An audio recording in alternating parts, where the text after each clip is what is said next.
Sinampahan ng 1 billion pesos na class action civil lawsuit sina dating Congressman Zaldico, dating House Speaker Martin Romualdez at Quezon City 5th District Representative Patrick Michael Vargas.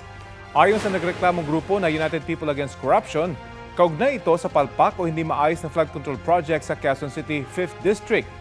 Abuse of rights at unjust enrichment ang isinampan nilang reklamo sa Quezon City Regional Trial Court. Danyos o bayad ang hinihingi nila para sa mga residenteng naperwisyo sa baha. Bukod kina Vargas, Co at Romualdez, kasama rin sa class action suit ang DPWH engineers na nakatalaga sa Quezon City 5th District, gayon din ang mga kontraktor ng mga palpak umanong proyekto.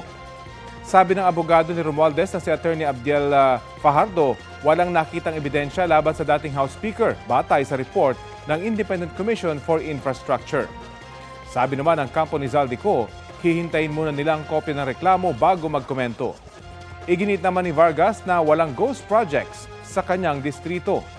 Malinaw anya na may bahid ng politika ang reklamo.